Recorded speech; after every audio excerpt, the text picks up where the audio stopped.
Cek.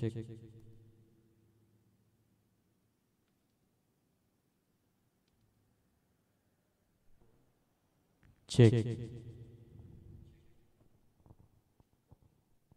Cek satu cek.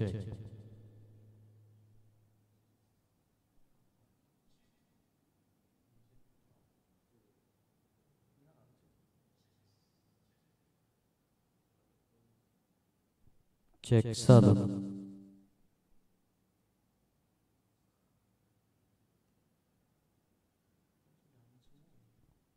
Cek. Ini.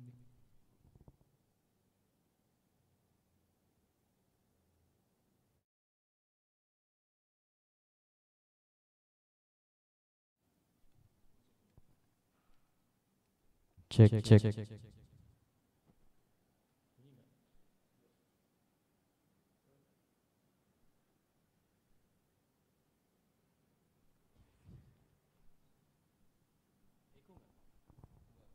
Suara cek.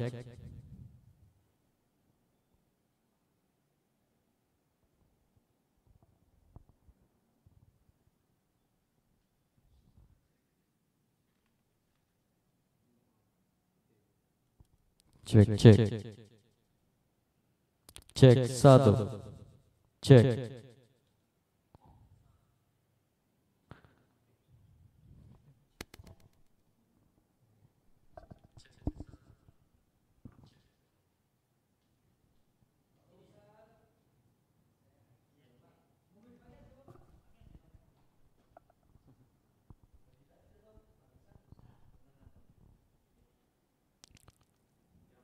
Cek.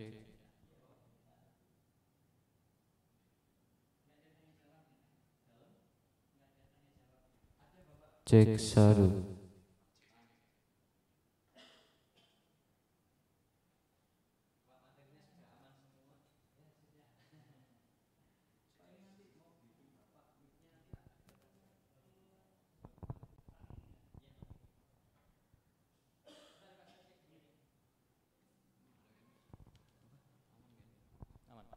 Cek cek. Cek satu.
Assalamualaikum warahmatullahi wabarakatuh.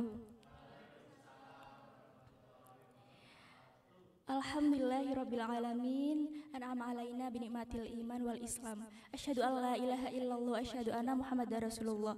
Allahumma shalli ala sayidina Muhammad wa ala ali sayidina Muhammad. Amma ba'du. Yang pertama, marilah kita panjatkan puji dan syukur kehadirat Allah Subhanahu wa Ta'ala, karena atas berkat dan rahmatnya kita dapat berkumpul dalam acara pada sore hari ini, yakni Kultum yang diselenggarakan oleh IAI Wilayah Jawa Timur.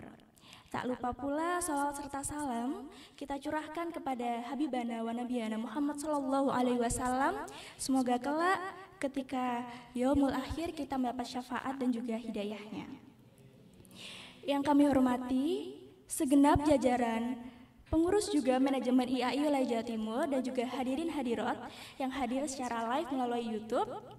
Alhamdulillah, pada kesempatan yang berbahagia ini kita semua dapat berkumpul dalam rangka mengikuti pengajian Kultum Ramadan yang diselenggarakan oleh IAI Wilayah Jawa Timur tentang pengetahuan agama tentang titik balik memulai diri, menjaga hati dan juga lisan.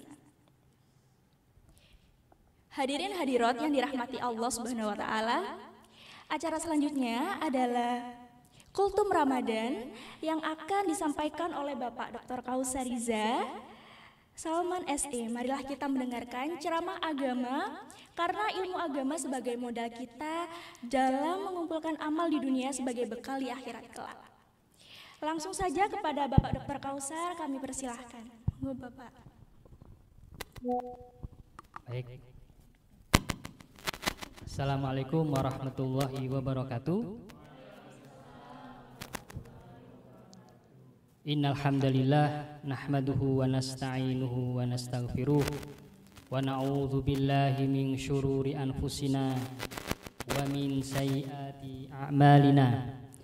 May yahdihillahu fala mudhillalah wa may yudlil fala hadiyalah. Wa asyhadu an la ilaha illallah wa asyhadu anna Muhammadan abduhu wa rasuluh. Allahumma salli ala Muhammad wa ala alihi wa ashabihi wa man tabi'ahum bi ihsanin ila yaumiddin.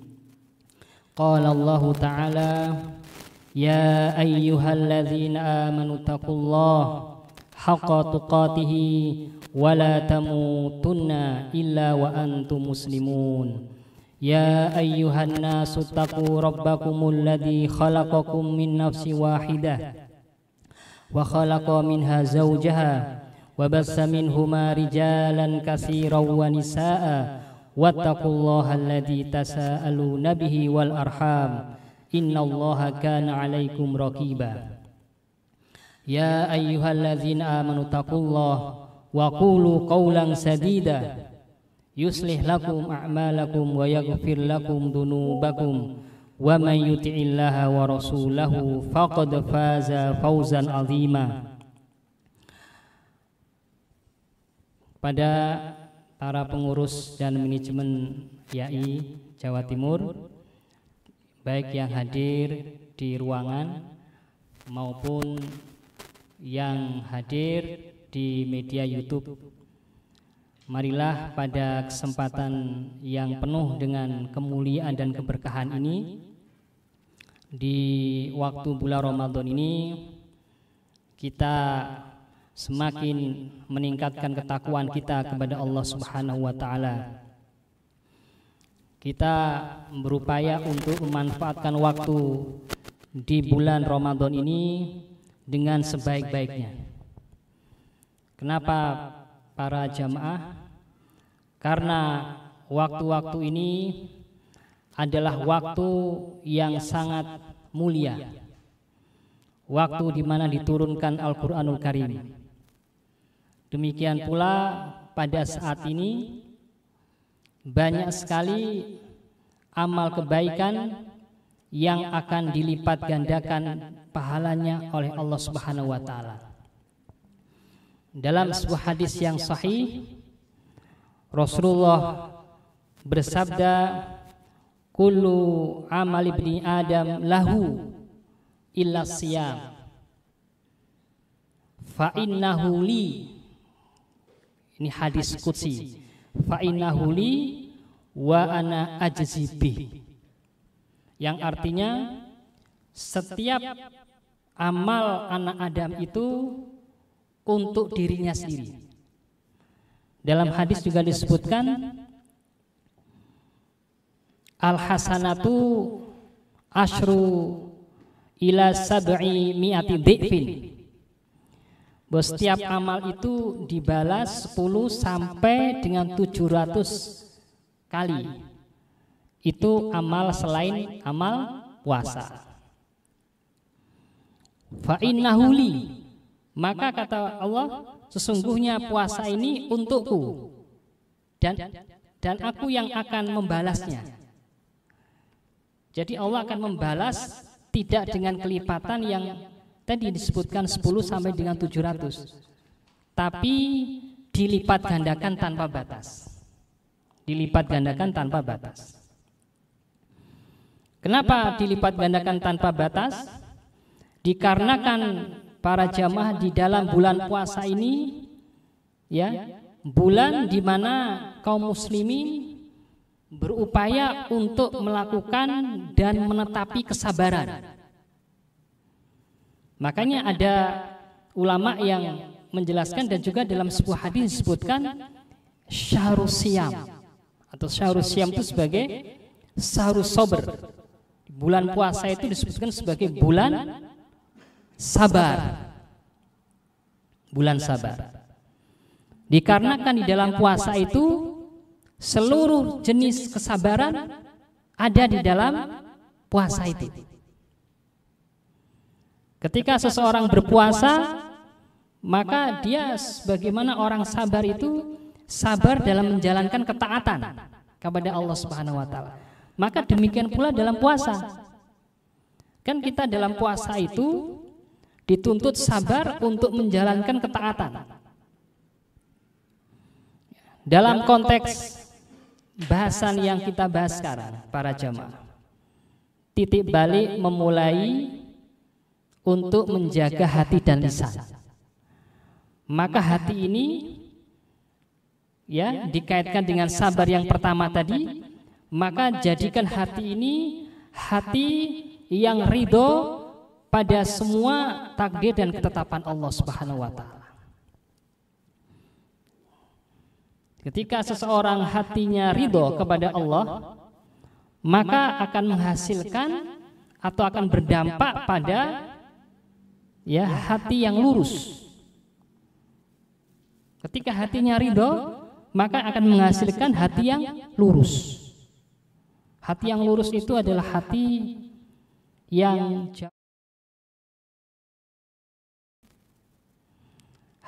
lurus itu hati yang jauh dari penyakit hasad. Apa itu hasad? Hasad itu iri, dengki, ya, atas nikmat Allah yang Allah berikan kepada orang lain, dan dia berharap kenikmatan itu hilang dari orang tersebut. Itu hasad. Maka ketika orang yang berpuasa itu agar sempurna puasanya, maka hendaknya dia memulai untuk membersihkan hatinya. Tapi diawali dulu dengan ridho. Para jamaah, pada sebagian yang lain itu ulama menjelaskan bedanya antara sabar dengan ridho. Beda antara sabar dengan ridho. Ini dikaitkan dengan ketika seseorang menghadapi satu masalah atau satu ujian. Maka sabar itu adalah dia tidak, ya, lisannya itu tidak berkata-kata yang membuat Allah marah. Lisannya tidak sampai dia ucapkan, tapi hatinya masih merasa dia perasaan yang tidak senang, tapi dia tidak ucapkan. Dia tidak ucapkan dalam lisannya. Itu namanya sabar. Dan sabar itu dijelaskan para ulama, salah satu nilai Syekhul Islam Ibnu Taimiyah, sabar itu hukumnya wajib. Sabar itu hukumnya wajib. Adapun ridho itu tingkatannya di atas sabar. Ketika dia mendapatkan musibah, dia ridho, dia menerima. Dia menerima ketetapan Allah itu dengan senang. Itu namanya ridho. Jadi minimalnya sabar. Minimalnya sabar. Tapi pada tingkatan yang lebih tinggi adalah ridho. Kemudian sabar yang kedua, itu sabar yang dilakukan ya ketika seseorang itu berupaya untuk menjauhi dosa, pelanggaran dan perbuatan maksiat. Nah, itu sabar yang kedua. Maka dalam puasa itu ya seseorang berupaya ya untuk meninggalkan perkara-perkara yang diharamkan. Perkara-perkara yang diharamkan.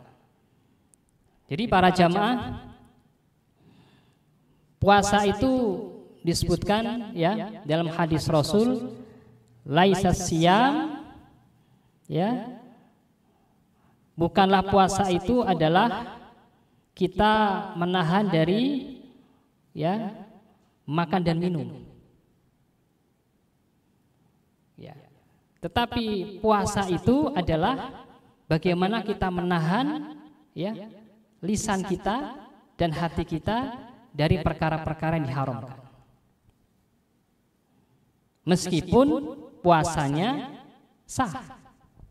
Ya, seorang ketika dia menahan makan dan menahan minum, ya, kemudian juga dia tidak berjima bagi yang sudah berkeluarga, itu sah puasanya.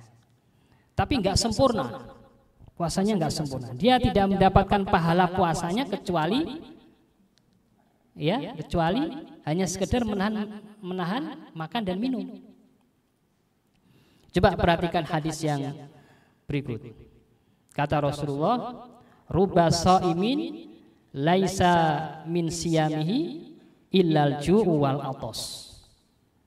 Kata Rasulullah, betapa banyak orang yang berpuasa itu tidak mendapatkan apa-apa dari puasanya kecuali lapar dan dahaga. Jadi hadis ini ya berimplikasi bahwa seorang yang berpuasa itu dia tidak meninggalkan perbuatan dosanya, dia tidak menjaga lisannya, kemudian hatinya juga tidak ridho, maka dia tidak mendapatkan apa-apa dari puasanya kecuali lapar dan dahaga. Kemudian para jamaah ada satu riwayat lagi ya, di mana Rasulullah menjelaskan bahwa puasa itu tidak hanya sekedar makan dan minum, tapi yang lebih penting adalah puasa itu adalah meninggalkan dari perkataan dusta. Nah, karena kita bicaranya juga dari menjaga lisan. Begini kata Rasulullah, man lam yada, siapa yang tidak menahan ya, tidak mampu menahan dari disebutkan itu qaulazur wal amalabih, dia tidak mampu menjaga dari perkataan dusta ya, al-qaulazur itu disebutkan perkataan dusta,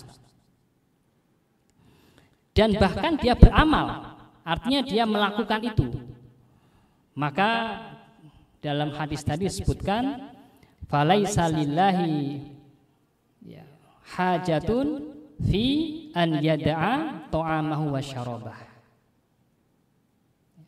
Maka barang siapa yang tidak meninggalkan ya, perkataan dusta ya, dan bahkan dia mengamalkannya, maka Allah enggak ada hajat, Allah tidak peduli ya dengan dia menahan ya dari lapar dan dahaga. Ini satu pedoman yang jelas ya, para jamaah, bahwa seorang muslim dan mukmin yang menjalankan ibadah puasa ya, untuk melakukan ya berbagai amal ketaatan dan menjauhkan diri dari hal-hal yang diharamkan. Dari hal-hal diharamkan. Maka tinggalkan berbagai macam bentuk larangan. Kalau kita bicara tentang penyakit hati dan penyakit lisan, itu sangat banyak. Penyakit hati dan penyakit lisan itu dilarang tidak hanya pada bulan puasa saja. Itu dilarang pada waktu-waktu yang lain. Cuman pertanyaannya, kenapa dalam hadis disebutkan demikian? Padahal itu adalah larangan yang juga diterapkan tidak hanya pada bulan Ramadan. Hal ini disebabkan para jamaah karena di bulan Ramadan ini seorang yang beramal kebaikan akan dilipat gandakan pahalanya. Jelas ya. Sedangkan ketika orang itu berdosa, berbuat maksiat, berkata dusta, dia ghibah, menggunjing, dia namimah, dia mengadu domba, kemudian dia berkata dusta, buhtan, dia memfitnah dan yang lain, maka dosanya akan dilipat gandakan. Dosanya akan dilipat gandakan. Makanya dalam hadis-hadis itu disebutkan ya tentang ya hal-hal yang demikian. Agar seorang muslim ya dan mukmin itu dalam menjalankan ibadah puasa menekankan pada larangan itu agar puasanya lebih sempurna. Agar puasanya lebih sempurna. Jadi larangan itu berlaku umum ya, tidak hanya pada bulan puasa, tapi lebih ditekankan lagi pada bulan puasa. Salah satu penyakit hati, kalau kita bicara penyakit hati, itu banyak para jamaah. Penyakit hati. Jadi selain dari marah, kita timbul dalam hati kita marah, kita tidak ridho dengan apa yang Allah tetapkan dan takdirkan. Kita marah, hati kita dipenuhi dengan penyakit hasad. Itu juga bagian dari penyakit hati. Ini ada satu cerita para jamaah. Ini cerita yang masyhur. Ya. Ketika pada satu majelis, ya, ini katakan majelisnya itu para sahabat dan Rasulullah. Kemudian Rasulullah mengatakan kepada para sahabat yang ada di majelis tadi, akan datang kepada kalian itu seorang penghuni surga, akan datang kepada salah seorang dari kalian, akan datang kepada kalian yaitu salah seorang penghuni surga. Kemudian datanglah seorang laki-laki yang dia itu masih membekas bekas air wudhunya ya di mukanya, di wajahnya, dan tangan sebelah kirinya membawa sandal. Tahu para sahabat, oh si fulan, kan gitu kan. Pada hari berikutnya Rasulullah mengatakan hal yang sama, akan datang pada kalian seorang penghuni surga. Terus ditunggu sama para sahabat, loh yang datang orang yang sama dengan kondisi yang sama.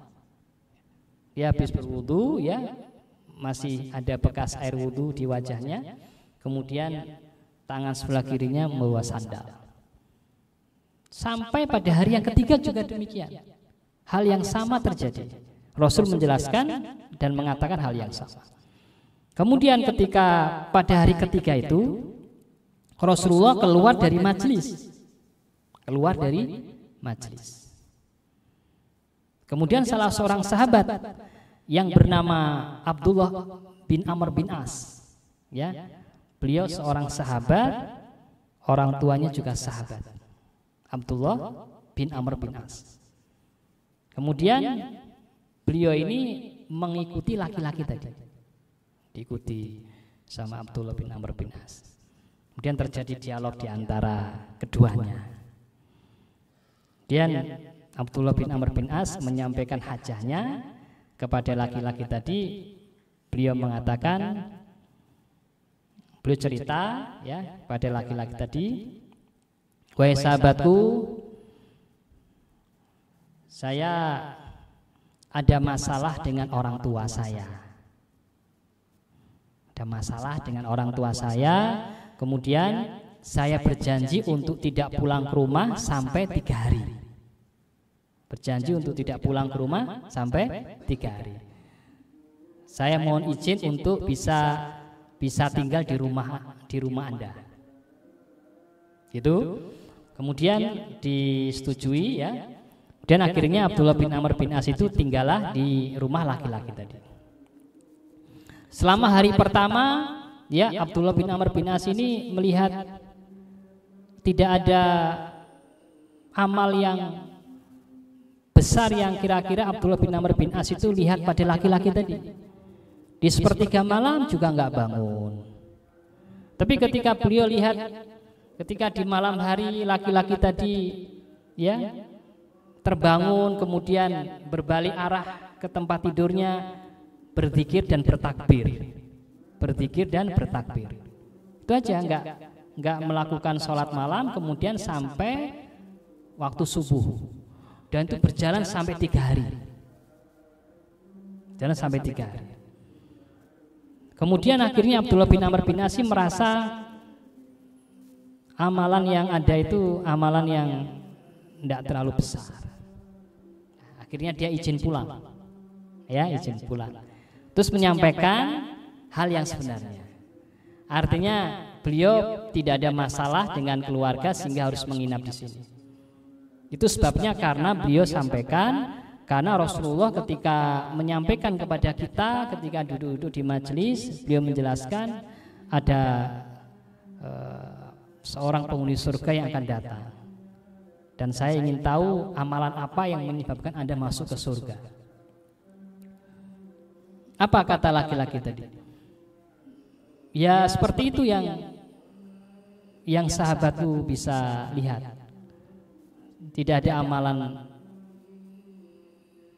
yang bisa Anda lihat, bisa adalah amalan yang besar. Tetapi kata beliau ini, tidak, saya selama ini tidak pernah punya hasad, penyakit hasad, penyakit iri dengki kepada sesama muslim. Tidak punya. Jadi dia nggak punya penyakit hasad kepada saudara semuslim. Dan Abdullah bin Amr bin As mengatakan, amalan inilah yang sangat sulit untuk kita lakukan. Dari cerita tadi para jamaah, kita bisa mengambil satu ibroh yang sangat penting kita, khususnya di bulan Ramadan ini, agar kita ini ya menetapi ya dan berupaya untuk ya menggapai hati yang jujur, hati yang bersih. Kita jauhkan dari penyakit-penyakit hati. Ketika ada orang lain yang mendapatkan kenikmatan, maka kita mestinya turut senang, turut bahagia. Kita doakan dengan kebaikan agar hartanya itu berkah, bukan dengan cara hasad. Karena itulah yang merupakan hak Allah yang Allah berikan kepada orang lain. Jadi nggak ada alasannya kita untuk hasad. Dan juga nggak ada alasannya kita untuk ya misalnya selain hasad kita melakukan kecurangan ya, dan lain sebagainya dari penyakit-penyakit hati itu. Itu kalau kita bicara dari sisi penyakit hati. Kemudian yang lain para jamaah, lisan. Nah, ini persoalan yang banyak ya menjadikan orang yang tidak mampu menjaga lisannya itu salah satu dari pelaku di neraka. Yang paling banyak sebabnya adalah orang yang tidak bisa menjaga lisannya. Jadi lisannya harus kita jaga. Jangan sampai kita ya dalam bulan puasa ini yang nanti akan dilipat gandakan dosanya, kita berkata dusta, berbohong. Kita mesti harus jujur. Dalam sebuah hadis disebutkan, ya kejujuran itu membawa kepada kebaikan. Yahdi ya ilal khair. Yahdi ilal khair. Ya. Jadi kejujuran itu membawa kepada kebaikan dan kebaikan itu membawa kepada surga. Jadi apapun ya kita harus jujur. Kita jauhkan dari berkata dusta. Kemudian juga kita jauhkan dari ya lisan yang merendahkan orang lain. Baik itu yang kita sadari maupun yang baru kita sadari ketika kita mengucapkan. Kadang kita mungkin ketika mengucapkan itu kita nggak sadar kalau itu merendahkan dan melukai perasaan orang lain. Baru kita sadar setelah kita mengucapkan. Ini ada kisah para jamaah. Ini di kampus Universitas Islam Madinah. Ini ada seorang dosen Profesor Dr. Syekh Abdul Razak. Beliau salah satu dosen di Islam Madinah. Kemudian pada saat itu beliau sedang ya mengabsen ya para muridnya, mahasiswanya, diabsen satu persatu, dipanggil. Kemudian tibalah ada satu nama mahasiswa dari Sri Lanka, namanya Muhammad Siam. Ya, misalnya ketika saya tanya Muhammad Siam, tidak ada Syekh, dia tidak masuk. Kemudian beliau ini tanpa sadar beliau mengatakan Muhammad Siam, ya, fasoma wa nama. Muhammad Siam tidak hadir kan? Fasoma wa nama. Apa itu fasoma wa nama? Muhammad Siam dia puasa lalu tidur. Lalu puasa lalu tidur karena nggak hadir di kelas. Tanpa sadar ini beliau mengucapkan Muhammad Siam ditambahi fanama wasoma. Dia puasa dan tidur. Kemudian selang tidak terlalu lama beliau istighfar kepada Allah Subhanahu wa taala. Beristighfar. Astagfirullah, astagfirullah wa atubu ilaik, astagfirullah wa atubu ilaik. Ini para muridnya masih belum ngeh, ya, belum ngeh itu belum paham. Ya.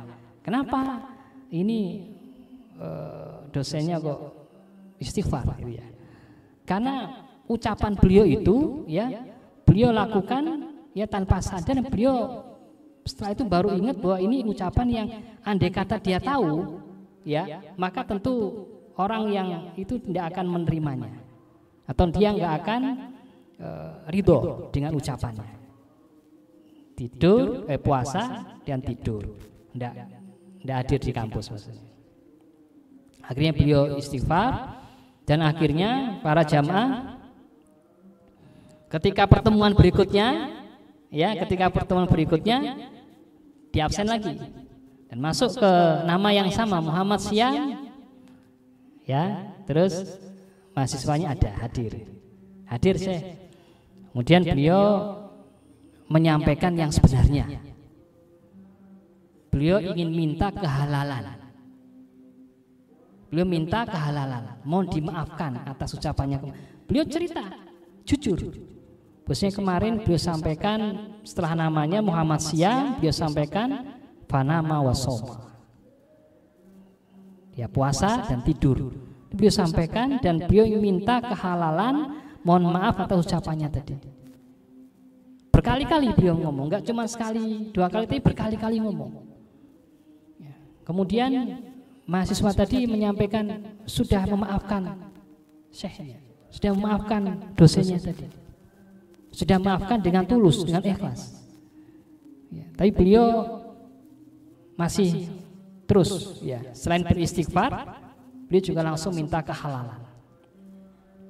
Sudah pada hari keduanya. Pada hari ketiga, ketika bertemu lagi, ini para muridnya itu kok saya bawa buku yang banyak, itu ya. Biasanya bawa buku cukup satu, bawa buku yang banyak. Dia apa ini bukunya? Buku yang banyak. Kemudian ketika sampai beliau absen lagi, namanya disebutkan Muhammad Siam, disuruh maju ke depan. Buku-buku tadi diserahkan. Ini bukunya saya berikan sebagai pengganti atas ucapan saya kemarin. Padahal yang bersangkutan sudah mohon maaf. Ini menjadi pelajaran yang sangat menarik dari para muridnya beliau itu, bahwa ketika seseorang itu bersalah, ya baik itu ketika dia sadari atau dia tidak sadari pada saat itu, kemudian dia sadari sudahnya, ya segera minta maaf. Karena kalau tidak minta maaf, ya itu masuk dalam perkara ghibah. Ghibah itu kata Rasulullah ketika ditanya oleh para sahabat, atadruna mal ghibah ya Rasulullah, apa itu ghibah wahai Rasulullah? Maka Rasul menjelaskan, zikruka akhaka bima yakroh. Jadi engkau menyebutkan ya tentang saudaramu sesuatu yang tidak dia sukai, tapi saudaranya enggak ada. Ketika saudaranya enggak ada, kita sampaikan yang benar, berarti itu ghibah. Kalau benar bagaimana? Itu namanya buhtan. Buhtan itu kalau benar itu namanya ghibah, kalau tidak benar itu dusta. Tadi kan benar. Dzikruka akhaka bima yakroh. Kau menyebutkan ya tentang saudaramu apa yang tidak dia sukai, meskipun benar. Kalau benar itu berarti namanya ghibah. Oleh karena itu kita harus berupaya untuk menjaga lisan kita. Ya. Jadi kita ya pahami bahwa penyakit lisan itu salah satunya adalah yang beliau sebutkan, selain ghibah, ya menggunjing, itu ya bahasanya menggunjing, dan berdusta, memfitnah, kemudian juga merendahkan orang lain. Satu kaum merendahkan kaum yang lain, ya. Satu kaum wanita merendahkan kaum wanita yang lain. Satu kelompok merendahkan kelompok yang lain. Itu dijelaskan, ya, di dalam ayat Al-Qur'an. La yaskhar qaumum min qaumin, ya, asa ayyakunu khairam minhum. Ya. Boleh jadi ya orang yang engkau rendahkan itu ya dia lebih baik. Janganlah kalian merendahkan satu kaum merendahkan kaum yang lain. Bisa jadi yang direndahkan itu lebih baik daripada yang merendahkan. Itu salah satu dari penyakit lisan yang harus kita hindari. Ya, ketika kita sudah memahami tentang hati dan lisan yang buruk yang harus kita tinggalkan. Kemudian di bulan puasa ini, marilah ini merupakan titik balik kita untuk memulai belajar untuk menggapai hati yang lurus, hati yang bersih, hati yang selamat, dan juga lisan yang selamat, lisan yang bersih dari segala penyakit lisan. Sehingga orang yang berpuasa itu ketika puasanya itu ya dia berupaya untuk menjauhkan dari penyakit hati dan penyakit lisan, maka tidak sia-sia puasanya. Maka para jamaah, amalan yang ringan ya tapi mudah untuk dimasukkan ke dalam surga itu adalah akhlak yang baik, lisan yang baik. Lisan yang baik, akhlak yang baik. Itu amalan meskipun sedikit tapi besar sekali pahalanya di sisi Allah Subhanahu wa taala. Dan nanti di akhirat atau di surga itu paling dekat kedudukannya dengan kedudukan Rasulullah alaihi wasallam. Sehingga orang yang berpuasa itu akhirnya ya tujuan utamanya la'alakum tatakunya tercapai. La'alakum tatakunya tercapai. Ya, karena sudah kita pahami bahwa tujuan puasa ini adalah untuk menciptakan pribadi yang bertakwa. Dan juga pahala yang besar itu ya bagi orang yang berpuasa itu tidak akan bisa dicapai oleh orang yang tidak menjaga hati dan lisannya. Dia hanya sekedar makan minum tapi ya lisannya tidak berpuasa. Ya, penglihatannya tidak berpuasa, pendengarannya tidak berpuasa, hatinya tidak berpuasa. Padahal hakikatnya puasa itu ya menahan semuanya. Menahan semuanya. Seharusnya ketika kita sebagai orang yang berpuasa, dia mampu menahan dari hal-hal yang sebetulnya dibolehkan oleh syariat. Jiwa mampu menahan dari hal-hal yang dibolehkan oleh syariat, makan, minum, ya kan? Kita bisa tahan itu. Kan gitu, di bulan puasa ini kita akan mampu menahan itu. Seharusnya ketika di luar bulan Ramadan atau ketika di bulan Ramadan dan bulan-bulan sesudahnya, kita mampu untuk menahan dari perkara-perkara yang haram. Kan gitu, perkara yang boleh kan bisa kita tahan. Sehingga mestinya pada perkara yang diharamkan lebih mudah kita untuk ya menjauhi.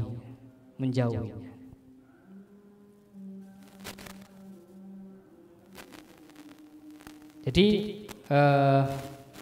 dari paparan tadi para jamaah saya simpulkan bahwa puasa itu mendidik orang yang beriman untuk menjaga hati dan lisan, agar hati dan lisannya itu lurus, agar mendapatkan kebahagiaan dunia dan akhirat. Agar tercapai kesempurnaan puasa, maka hanya didapat dengan orang yang mampu menjaga hati dan lisannya. Sehingga dengan demikian tujuan puasa adalah untuk menghasilkan pribadi yang takwa akan tercapai. Itu mungkin ringkasan atau kesimpulan dari apa yang saya sampaikan. Mungkin ada pertanyaan, silakan. Terus saya kembalikan ke moderator.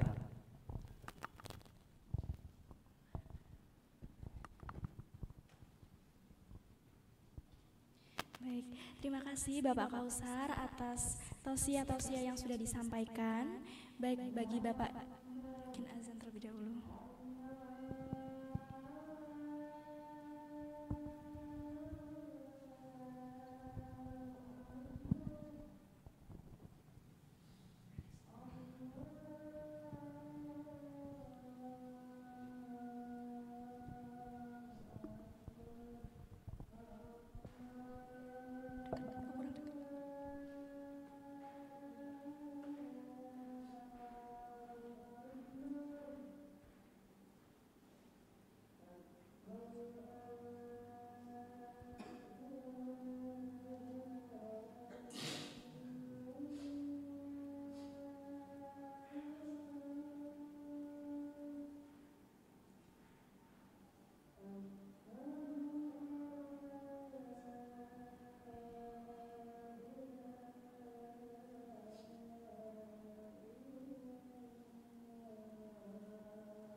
Baik Bapak Ibu dan juga hadirin hadirat yang dirahmati Allah Subhanahu wa taala, tibalah kita pada sesi tanya jawab.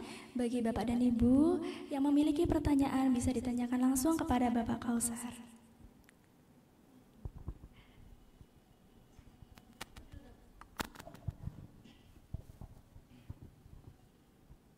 Baik, terima kasih. Assalamualaikum warahmatullahi wabarakatuh. Warahmatullahi wabarakatuh. Ya Bapak, saya ingin bertanya, selama puasa ini kan juga tidak menutup kemungkinan kita bertemu orang ya Pak, maksudnya dalam artian bekerja, di jalan dan lain sebagainya. Dan kita pun kadang kelepasan gitu Pak, kita sebel sama orang, marah atau kita kecewa seperti itu. Nah, itu bagaimana pengaruhnya dengan puasa kita? Apakah kan dari puasa juga menahan lapar, minum dan juga nafsu, dan itu juga termasuk dalam menahan nafsu, emosi itu ya Pak ya. Dan kita ternyata tidak bisa menahan itu. Apakah itu berpengaruh ke puasa kita langsung batal atau bagaimana Pak? Kemudian juga sebaliknya, ketika kita seperti tadi kata Bapak menyakiti hati orang lain, tapi tadi kasusnya Bapak memberi contoh bahwa itu sadar ketika kita tidak menyadarinya sama sekali Pak, ternyata kita menyakiti hati orang lain. Tapi itu kira-kira amalan apa yang bisa menghapus sedikit mengurangi dosa kita karena kita tidak sengaja atau kita bahkan tidak tahu sama sekali bahwa itu menyakiti orang lain. Terima kasih Pak. Baik, pertanyaannya bagus sekali. Jadi ketika kita emosi ya, atau ketika kita marah, maka kita harus ingat ya, kita ini sedang menjalankan ibadah puasa. Ini soim ya, sehingga kita harus menahan diri ya dari ya ucapan ya atau hati yang tidak baik tadi. Kemudian juga kalau kita sadar ya segera kita minta maaf kepada orang yang kita mungkin telah menyakiti perasaannya. Ketika kita baru sadarnya ya sudah temponya lama dari kita menyakiti tadi, maka ya segera harus kita minta penghalalan. Ya, taubat itu terpenuhi 4 jika terkait dengan manusia, ada 4. Yang pertama istighfar. Kita juga harus perbanyak istighfar. Astagfirullah, astagfirullah, astagfirullah wa atubu ilaih, astagfirullah wa atubu ilaih. Ya, kita perbanyak istighfar. Kemudian yang kedua, ya, kita menyesal dan kita tidak melakukannya lagi. Menyesal dan kita menghindarkan. Kalau itu tempatnya kita hindari, artinya kita tidak melakukan kembali pada saat itu ya. Itu yang kedua. Terus yang ketiga, bertekad kita punya himmah yang kuat untuk tidak melakukannya lagi di masa depan kalau itu terkait dengan dosa ya. Terus yang keempat, kalau itu berkaitan dengan dosa dengan sesama muslim atau sesama manusia, maka segera minta maaf, segera minta penghalalan, segera minta maaf, minta dihalalkan. Perlu kita, karena sudah pernah menyakiti seperti yang tadi saya berikan kisahnya itu, kita berikan hadiah. Ya, prinsipnya dalam berpuasa ini ya kita harus mampu menjaga lisan kita dalam menjaga hati kita. Bahkan dalam sebuah hadis itu dijelaskan, fa'in sabahu ya, apabila ada orang yang syabah itu mencaci, au qatalahu, atau akan memukulnya, dia mau dicaci, dia mau dipukul gitu ya, maka fakultu, katakan kepadanya, ini soimun, ini soimun, ini soimun, ini soimun, ini soimun, saya berpuasa. 2 kali diucapkan.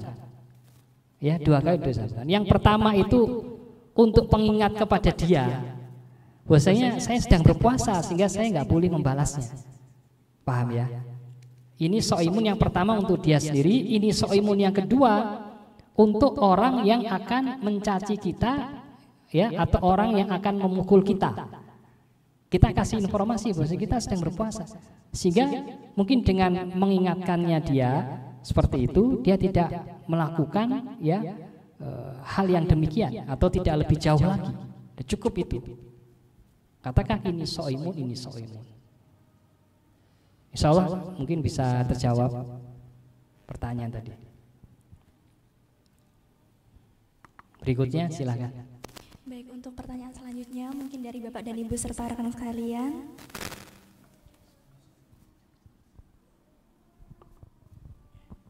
Izin tanya Pak, bagaimana cara yang direkomendasikan untuk menjaga hati kita ini tetap lapang, tetap terjaga dalam menghadapi masalah, konflik, terutama kita yang bekerja di bulan Ramadan? Baik, Masya Allah pertanyaannya. Jadi ini dua-duanya itu tadi source-nya itu atau dasarnya itu adalah ridho. Ridho. Kalau kita memahami dan mengaplikasikan ridho ya, kepada Allah itu dalam segala aspek kehidupan kita, ya, kita ada masalah, kita ada problem dalam kehidupan kita, itu ingat bahwasanya ini sudah Allah tentukan, ini sudah Allah takdirkan. Saya ridho ya Allah. Ridho itu artinya senang. Ini ujian yang Allah berikan kepada kita. Mungkin dengan kita bersikap ridho seperti itu, Allah akan berikan jalan keluar. Memang itu hukumnya sunnah, karena hukumnya wajib itu sabar aja. Ketika kita sabar, ya, menghadapi permasalahan itu, entah di kantor, permasalahan di keluarga, atau mungkin permasalahan di tetangga, mesti setiap orang punya permasalahan sendiri-sendiri. Tapi ingat bahwasanya semua persoalan itu, kalau kita sabar, kita ridho, pasti akan ada jalan keluar. Pasti Allah akan menolong hambanya kalau hamba itu menolong agama Allah. Ya, ihfadillah, ihfadillah, yahfadka. Dalam hadis sebutkan, jagalah Allah, artinya jagalah agama-agama Allah. Jagalah agama Allah. Artinya kalau kita menetapi kebaikan, ketaatan, kita jauhi dosa dan maksiat karena Allah, maka Allah akan menjaga kita. Tidak mungkin Allah akan menelantarkan kita, membiarkan kita terombang-ambing dalam persoalan yang tanpa kunjung ada solusi dan masalah dan penyelesaiannya. Dan kita minta tolong hanya kepada Allah. Dan minta tolong aja, tawakal. Ya. Yang penting kita berupaya. Kita berupaya mengetahui dan menyelesaikan sebab-sebab permasalahannya apa. Ya. Kalau kita sudah tahu sebabnya, ya kita jalankan ikhtiar. Umpamanya kita ada permasalahan ya dengan kolega kantor, ya kita lihat dan kita perhatikan apa sebabnya. Ketika sebabnya mungkin miskomunikasi, ya sudah kita cairkan lagi komunikasinya. Kemudian kita yang penting itu kan bentuk ikhtiar, kan gitu para jamaah, bentuk ikhtiar. Kita ikhtiar dulu. Kemudian setelah ikhtiar baru tawakal, pasrahkan semua kepada Allah dan kita doa kepada Allah. Dan di bulan Ramadan ini perbanyak doa, karena doa di bulan Ramadan ini ya doa agar hati kita menjadi hati yang bertakwa, ya. Kemudian lisan kita bisa kita jaga, kita dicukupkan dengan yang halal dari yang haram, ya. Kita banyak berdoa. Salah satu doanya para jamaah yang bisa kita lakukan, Allahumma ati nafsi taqwaha wa zakkiha anta khairu man zakkaha. Ya Allah, jadikanlah hatiku ini hati yang bertakwa. Ya. Dan wa zakkiha itu dan berikan ketakwaannya. Dan engkau ada sebaik-baik yang memberikan hati yang bertakwa itu. Seperti itu jawabannya, insya Allah mudah-mudahan bisa dipahami. Saya kembalikan ke moderator.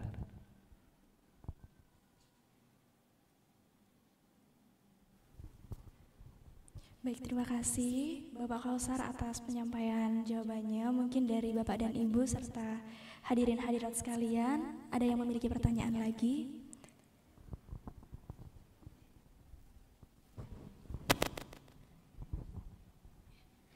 Bismillahirrahmanirrahim. Assalamualaikum warahmatullahi wabarakatuh.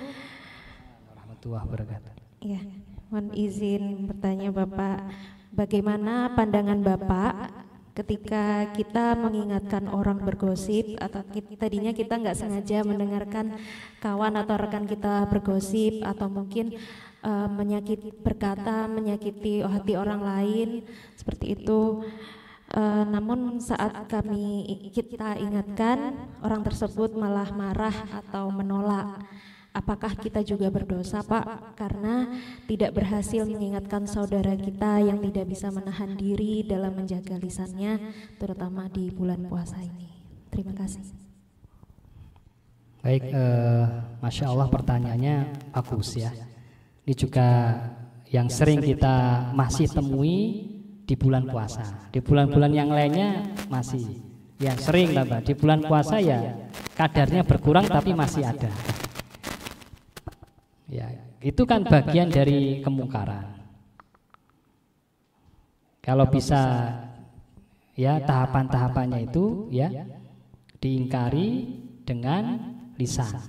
Kalau kita kan bukan tangan kekuasaan, tapi karena kita nggak punya kekuasaan, maka ingkari yang pertama dengan lisan.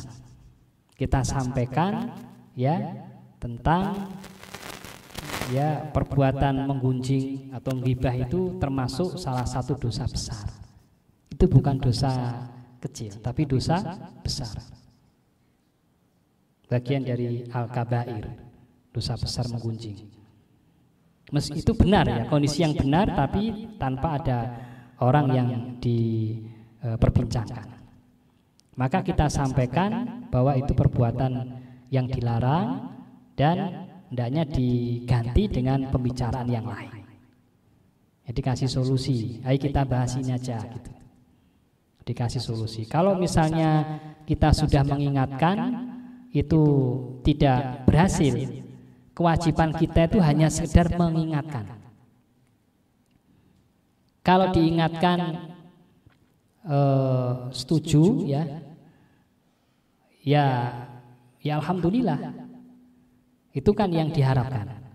Kalau sudah kita ingatkan ternyata masih saja menggunjing ya dan tidak bisa diarahkan untuk ke pembicaraan yang lain, ya sudah kewajiban kita selesai. Nah, kewajiban kita selesai, tapi kita tinggalkan dengan cara yang baik. Tinggalkan majelisnya itu ya dengan alasan yang kira-kira tidak menyinggung perasaan.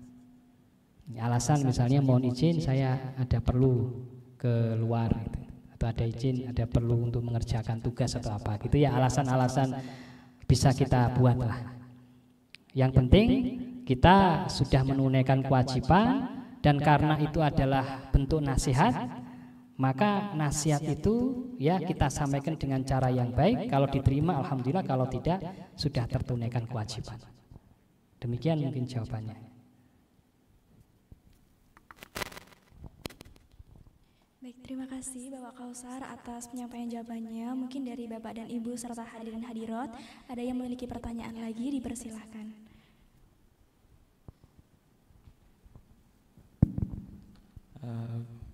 Mohon izin Bapak. Ya. Bismillahirrahmanirrahim. Assalamualaikum warahmatullahi wabarakatuh. Waalaikumsalam warahmatullahi wabarakatuh. Bapak, saya izin bertanya. Mungkin ada nasihat dari Pak Kausar sendiri bagaimana cara kita untuk menjaga hati dan lisan kita untuk kita sampaikan kepada orang lain itu tidak menimbulkan sifat-sifat yang munafik begitu Bapak. Karena munafik sendiri kan ada 3 macam. Yang pertama ketika berbicara dia berdusta, yang kedua ketika berjanji dia mengingkari, dan ketika ia diberi amanat dia berkhianat. Begitu. Jazakumullah khair. Jadi ketiganya itu ya berkata baik ya, bukan dusta. Kemudian berjanji dan juga menjaga amanah. Itu 3 perkara yang wajib ditunaikan oleh seorang muslim. Sehingga kalau kita ya berkata dusta, itu kita masuk pada salah satu ciri dari orang munafik. Ya. maka kewajiban kita untuk berkata yang benar ya atau berkata jujur itu harus kita amalkan ya dalam kehidupan sehari-hari, karena kejujuran itu membawa kepada kebaikan. Inna sidqa yahdi ilal khair fa inal khair yahdi ilal jannah. Sungguhnya ya kejujuran itu membawa kepada kebaikan, kebaikan itu membawa kepada surga. Ya, harus kita sampaikan bahwa kejujuran itu adalah diwajibkan bagi setiap muslim dan muslimah, dan itu akan membawa kita kepada surga. Jadi apapun nanti konsekuensi dari kejujuran tadi, ya pasti konsekuensi itu akan membawa kepada kebaikan. Meskipun kejujuran itu awalnya adalah terasa pahit, itu pasti nanti akan mengandung ibroh ya atau faedah yang sangat besar. Misalkan kita jujur yang memang kita tidak melakukan kewajiban kita jujur menyampaikan. Mungkin dengan hukuman tadi, ya kita diberikan hukuman, kita akan sadar, gitu kan? Kita akan sadar sehingga setelah itu kita tidak akan mengulangi lagi. Kemudian juga masalah janji juga, janji itu hukumnya wajib untuk kita tunaikan. Kalau kita sudah berjanji, maka janji itu wajib untuk kita tunaikan. Janji kebaikan, ya kita bicara di sini janji kebaikan. Kalau janji dalam perkara muamalah, fikihnya berbeda. Kalau janji dalam perkara muamalah, fikihnya berbeda. Tapi kalau janji dalam persoalan kebaikan, maka itu janji sifatnya wajib dan mengikat, iltizam. Maka harus kita tunaikan. Kemudian apapun yang kita terima amanah, maka wajib akan kita tunaikan dengan sebaik-baiknya. Karena amanah itu adalah titipan yang nanti akan dipertanggungjawabkan. Ya, mulai jabatan apapun kita, ya, maka itu semuanya akan Allah akan mintai pertanggungjawaban. Oleh karena itu, terlebih di bulan puasa ini, ya kita harus ya menjauhkan diri dari ciri-ciri kemunafikan tadi. Di bulan yang lainnya dilarang, ya. Di bulan puasa ini penekanannya lebih lagi. Kita tinggalkan itu, karena itu termasuk dalam hal-hal yang diharamkan dan termasuk dalam dosa besar. Perkataan yang sia-sia saja, lahu itu perkataan yang sia-sia, yang enggak bermanfaat, itu aja kita upayakan kita tinggalkan. Apalagi perkataan yang rofas itu perkataan jorok, perkataan kotor, itu kita tinggalkan. Gibahin orang, tinggalkan. Kenapa kita lakukan itu? Itu adalah bentuk kita ketaatan kita kepada Allah. Dan nanti orang yang gibah itu termasuk di akhirat jadi orang yang muflis. Muflis itu bangkrut. Kata Rasulullah ketika bertanya pada para sahabat, tahukah kalian apa itu muflis? Maka para sahabat mengatakan Allah wa Rasul a'lam. Hanya Rasul, Allah dan Rasulnya yang tahu. Kemudian Rasul menjelaskan muflis itu, kemudian para sahabat menjawab dulu, muflis itu orang yang bangkrut dunianya, tidak punya harta, seperti itu. Kata Rasulullah, bukan itu yang dimaksudkan muflis. Muflis itu adalah orang ketika di akhirat membawa banyak kebaikan, tetapi dia menjadi bangkrut karena pada saat dia di dunia dia suka ngibain orang. Alhasil kebaikan dia setorkan kepada orang yang dia ngibain. Tidak cukup, masih banyak yang dia ngibain, dosa dari orang yang dia ngibain diserahkan kepada orang yang menggibain. Akhirnya apa? Yang di hari kiamat itu kebaikan ya dan keburukan itu adalah bentuk kita nanti akan mendapatkan ya surga atau neraka karena tidak ada dinar. Akhirnya dia hanya banyak dosanya, nggak ada kebaikannya. Jadilah dia orang yang bangkrut. Ya. Sehingga para jamaah kita ya berupaya ya dalam rangka kita untuk ya menggapai ridha Allah Subhanahu wa taala ya.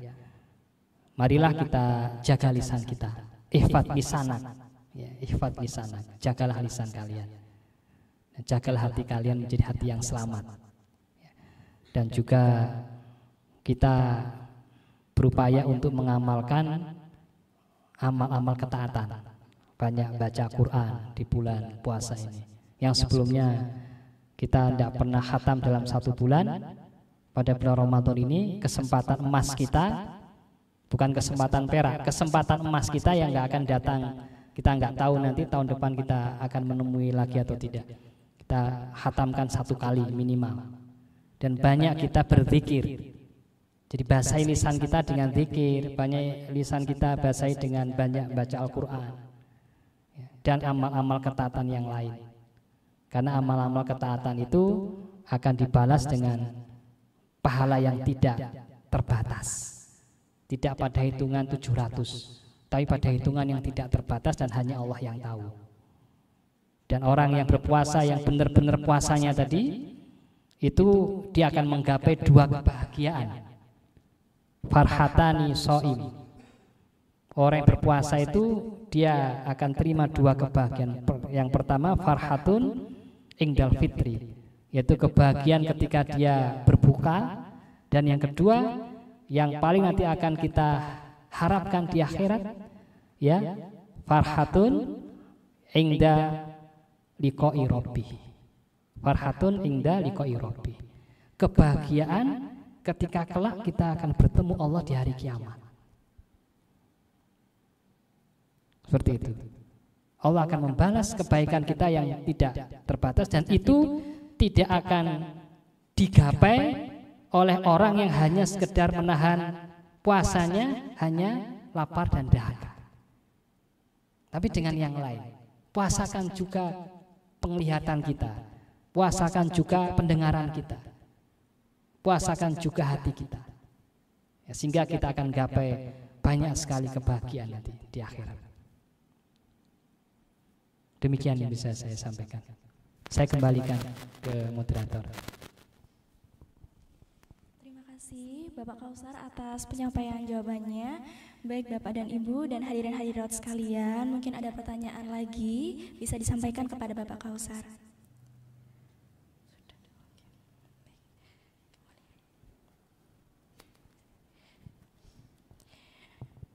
Baik, mungkin karena dirasa sudah cukup untuk pertanyaannya. Terima kasih Bapak Kausar atas tausiah-tausiah yang sudah disampaikan. Semoga apa yang beliau sampaikan dapat dilaksanakan oleh kita semua. Dan semoga kita semua dapat berubah menjadi pribadi yang lebih baik, meninggalkan apa yang buruk pada sebelumnya, dan kita akan kembali menjadi pribadi, lahir kembali menjadi pribadi yang lebih baik. Baik, hadirin hadirat yang dirahmati Allah Subhanahu wa taala, alhamdulillah berakhir sudah kultum Ramadan ini. Semoga kultum Ramadan ini bisa Bapak dan Ibu implementasikan baik pada bulan suci Ramadan ataupun pada bulan-bulan biasanya. Marilah kita tutup kultum Ramadan ini dengan bacaan alhamdulillah, alhamdulillahirabbil alamin. Subhanakallahumma asyhadu an la ilaha illallah, astaghfiruka wa atubu ilaik. Saya selaku pembawa acara mohon maaf apabila saya selaku pembawa acara mohon maaf apabila dalam penyampaian terdapat salah kata maupun kekurangan. Akhirul kalam, wassalamualaikum warahmatullahi wabarakatuh.